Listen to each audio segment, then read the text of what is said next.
tidak ada itikat baik kehadiran dari manajemen PayTrend maupun konfirmasi lewat pemberitahuan secara lisan. Tidak ada pemberitahuan sama sekali mau datang atau enggak untuk menghadiri undangan dari kami sebagai kuasa hukum dari para karyawan.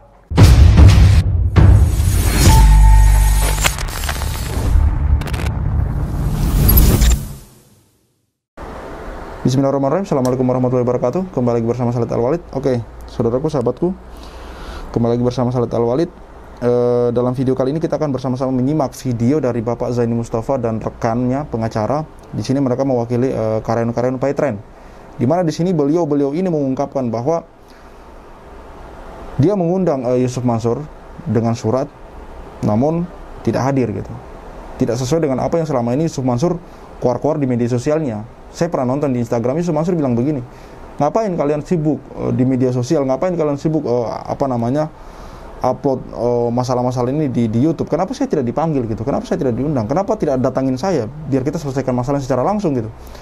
Ya kenyataannya seperti teman-teman ketahui, sudah berapa kali diundang mediasi namun tidak datang. Ya kali ini yang paling terbaru diundang mediasi untuk kasus PayTrend, lagi-lagi tidak dihadiri, tidak diindahkan, tidak ada itikat untuk menyelesaikan masalah ini. Dalam video ini Pak Zaini Mustafa juga mengungkapkan bahwa dalam surat undangan itu juga dicantumkan nomor telepon, namun tidak dihubungi juga, tidak ada konfirmasi bahwa alasan tidak datang seperti apa, segala bla bla bla bla bla, nggak ada. Jadi inkonsistensi dari kata-kata Yusuf Mansur juga terbukti sekali lagi di sini gitu, dalam video ini gitu, bahwa apa yang dia katakan untuk menyelesaikan masalah ini, kenapa tidak bertemu langsung saja, kenapa harus melalui video segala macam. Kenyataannya diundang tidak datang kok untuk diselesaikan masalah ini. Di sini Pak Zaini Mustafa dan pengacaranya mencoba melakukan pendekatan persuasif untuk masalah ini, namun tidak datang gitu. Tidak datang, tidak ada etikat untuk menyelesaikan masalah ini. Lantas kemudian hal ini mau didiamkan, nanti akan tenggelam kembali. Karena diundang pun tidak datang gitu loh. Assalamualaikum warahmatullahi wabarakatuh.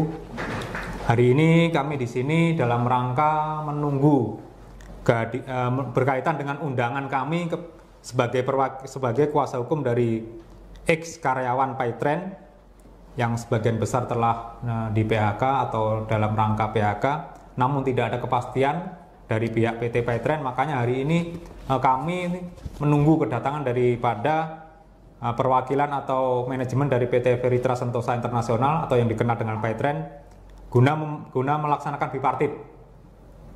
Namun sampai hampir jam 3 tidak ada itikat baik kehadiran dari manajemen PayTrend maupun konfirmasi lewat pemberitahuan secara lisan. Tidak ada pemberitahuan sama sekali mau datang atau enggak untuk menghadiri undangan dari kami sebagai kuasa hukum dari para karyawan.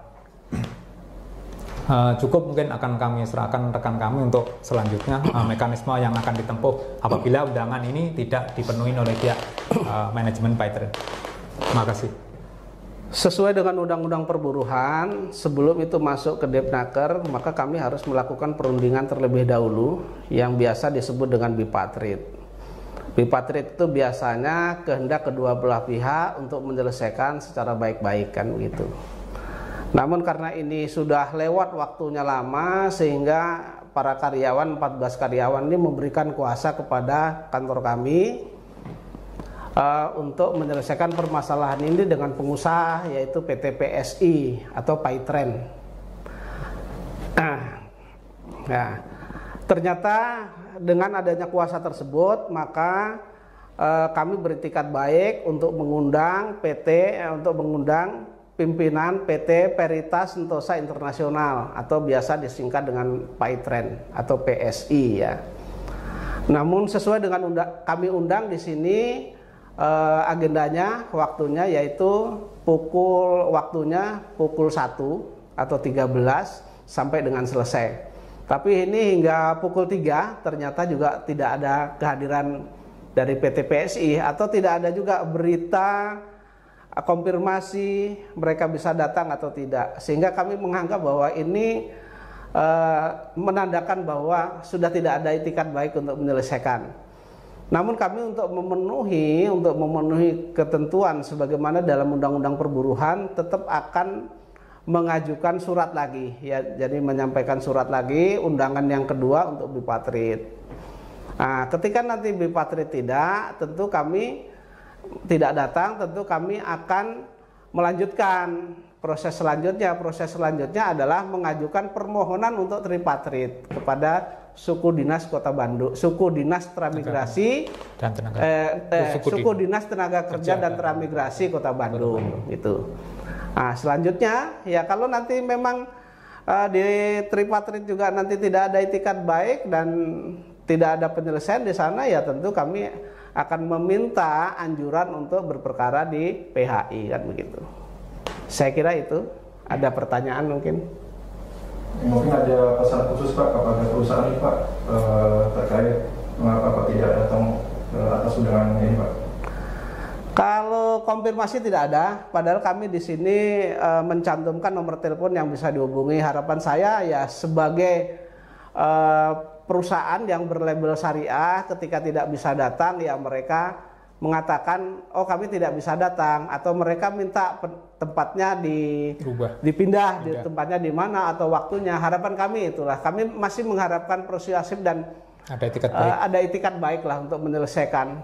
Ketimbang nanti ini perkara berlanjut-lanjut dan setelah saya pelajarin data-data ini, kemudian saya interview satu-satu, ternyata banyak sebenarnya pidana yang bisa dilakukan di sana. Ada hal-hal yang bisa kami proses nanti di sana, dan itu menyangkut kredibilitas daripada perusahaan lah. Saya kira nama baik perusahaan.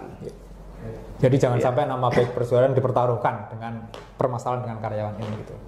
Jadi sebenarnya ada celah pidana juga. Iya, ada celah pidana yang lain gitu. Dan kita nggak kalau ini masih persuasif mungkin nggak kami ungkap. Tapi kalau ini nggak ada persuasif, nggak ada itikat baik, ya apa boleh buat lah. Artinya mereka sudah siap dengan segala konsekuensi. Oke Pak, satu hal lagi Pak, mungkin di luar dari permasalahan ini Pak ya, mungkin Bapak juga sudah mendengar mengenai Yusuf Mansur sebagai pendiri Paitren yang beredar video viral mengenai Yusuf Mansur marah-marah itu Pak, tanggapannya gimana Pak? Ya kalau marah-marah ada dasarnya nggak apa-apa, kan marah-marah nggak ada dasarnya. Apa dasarnya? Kira-kira kalau saya juga sudah nonton video itu marah-marah kan begitu.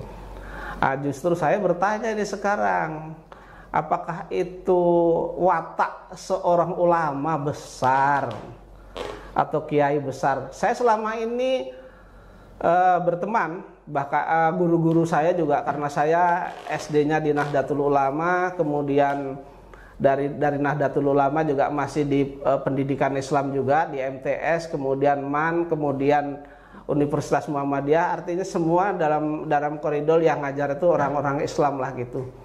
Saya belum pernah menemukan hal-hal yang kira-kira tanpa dasar marah-marah gitu ya. Jadi kalau toh dia marah biasanya ya karena mereka menyandang ulama atau ustadz dan lain sebagainya, ya seharusnya menurut saya diredam lah gitu. Jadi tidak layak ya Pak ya, seorang ustadz marah-marah seperti itu? Ya saya tidak mengatakan tidak layak atau tidak, tapi dalam Islam tidak diajarkan untuk marah-marah seperti itu gitu. Rasulullah bahkan mengatakan bahwa kita harus menahan amarah Pak ya. Iya. Mungkin ada yang ditambahkan Pak? Begini ya, saya itu kan dari SD sampai dengan perguruan tinggi diajarkan, ya menyambung yang tadi ya, diajarkan akidah akhlak. Artinya seorang muslim ini kan harus berakhlakul karimah yang baik, begitu Mas Hadi. Iya. Ya, seperti yang dikatakan oleh Pak Zainul Mustafa dan teman pengacaranya ya, bahwa ini mereka sedang dalam tahap ini untuk kasus Paitren ya, Paitren dengan karyawannya gitu. Ini sedang dalam tahap mereka mencoba untuk pendekatan persuasif. Dalam hal ini Yusuf Mansur diundang untuk mediasi namun tidak datang gitu. Dalam undangan itu pun dicantumkan nomor telepon. Maksud dari dicantumkan nomor telepon agar sekiranya kalau memang tidak hadir, konfirmasi maunya seperti apa gitu loh. Seperti yang teman-teman ketahui, di Instagram Yusuf Mansur sering mengatakan, kalau memang mau pengen menyelesaikan masalah, ketemu saya. Kalau pengen menyelesaikan masalah, ketemu saya. Jangan keluar-keluar di media sosial, jangan keluar-keluar di YouTube. Ngapain keluar-keluar di media sosial? Ketemu saya. Sekarang teman-teman ketahui sendiri ya, ini yang dinyatakan Pak Zainul Mustafa dan mereka pengacara yang mewakili karyawan Paitren ya, yang menuntut hak gajinya gitu. Apakah kemudian kata-kata itu bisa dipegang gitu? Bagaimana ceritanya masalah ini mau diselesaikan dengan baik-baik gitu? Bagaimana kemudian masalah ini kita tidak up di media sosial? Kalau pendekatan persuasif saja tidak diindahkan gitu. Seolah-olah tidak ada etikat baik di sini untuk menyelesaikan masalah ini gitu. Oke teman-teman, di sini saya akhiri videonya dengan nasihat dari Buya Yahya ya. Walaupun di sini saya tidak mengatakan bahwa Buya Yahya dalam ceramahnya ini menyinggung atau menyindir Yusuf Mansur. Hanya saya pikir ini ada kaitannya gitu. Yang pertama masalah sedekah. Petunjuk dari baginda Nabi. Nabi itu kalau ngajak sedekah sama orang nggak pernah bikin malu orang. Nabi itu datang dengan himbauan. Ada wanita-wanita, Nabi berkata, diperlihatkan kepadaku neraka, ternyata banyak di dalam neraka itu adalah wanita-wanita. Nabi mengatakan begitu. Banyak wanita-wanita. Kenapa? Yuktirna syikata, banyak ngeluh kepada suami. Wa yakfurna al-ashir, nggak pernah terima kasih, selalu kurang. Habis motor tidak beli mobil, mobil tambah lagi terus. Yakfurna al-ashir. Kemudian Nabi menyebutkan untuk menolak itu semua harus tobat dari itu semuanya. Lalu Nabi menyebutkan lagi bahwasanya untuk menolak bencana dan untuk menolak segala dosa adalah banyaklah bersedekah.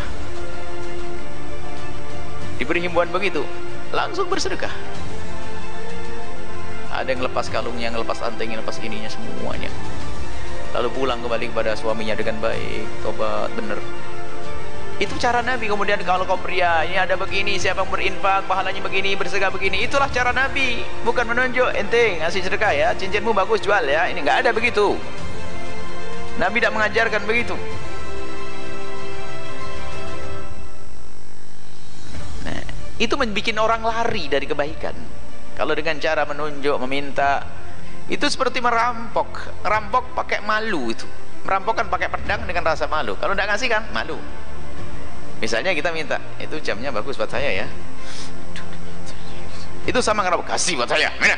Itu loh, sama itu. Cuman karena dia punya makom seorang ustadz pakai atas nama Allah, atas nama Nabi, sama itu. Bahaya itu. Oh, ustadz minta-minta ke jamaah. Kalau memberikan himbauan sedekah,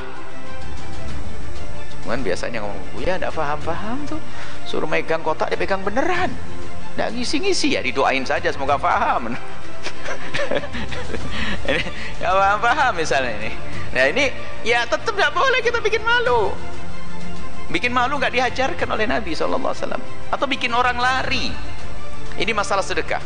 Maka lihat, ikhlas harus kita ajarkan untuk diri kita sendiri, ikhlas kita ajarkan kepada orang lain. Bagaimana mengajarkan ikhlas? Cara mengambil pun yang cantik, yang manis. Maka tim-tim pengurus masjid yang cari dana, tolong yang cantik mainnya.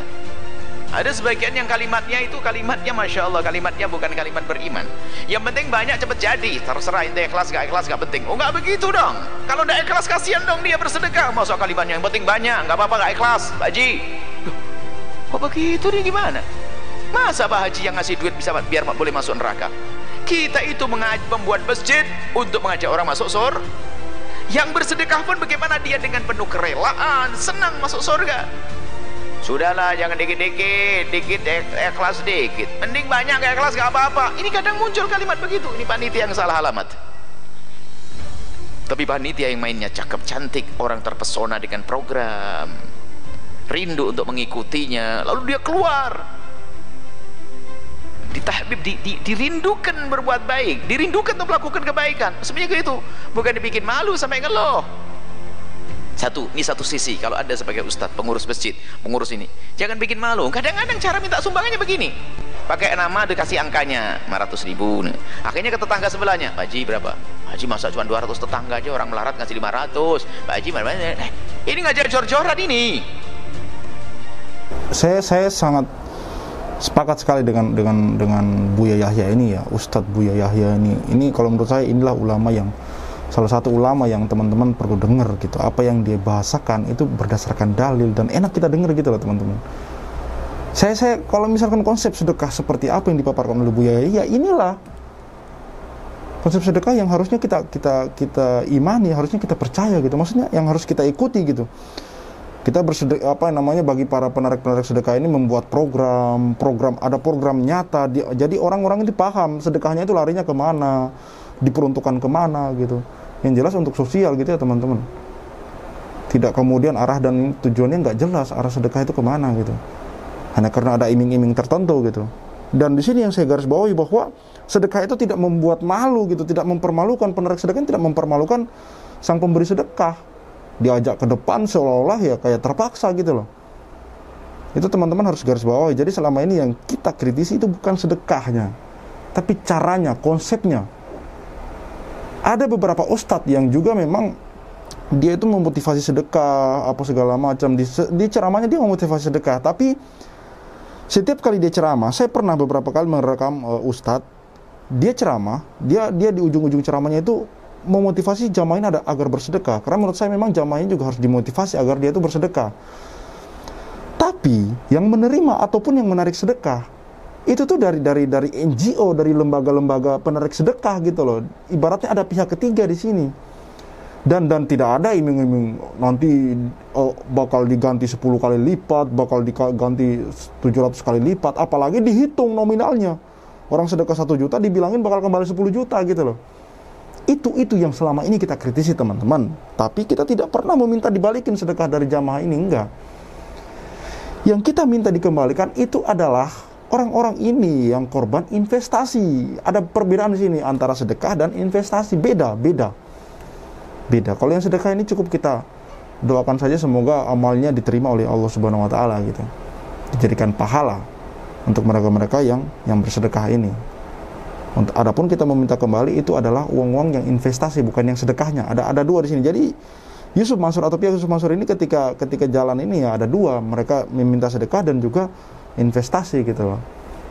Jadi di sini yang kita permasalahkan selama ini adalah investasinya, bukan sedekahnya. Sedekahnya yang kita permasalahkan, yang kita kritisi adalah konsep, cara Yusuf Mansur menyampaikan sedekah itu tadi gitu. Bagaimana caranya agar orang bersedekah? Dia mengiming-imingi kali 10 apa segala macam, bahkan disebut nominalnya. Itu yang selama ini saya kritisi teman-teman. Oke, cukup sekian dari saya. Khalid Al-Walid, see you in the next videos.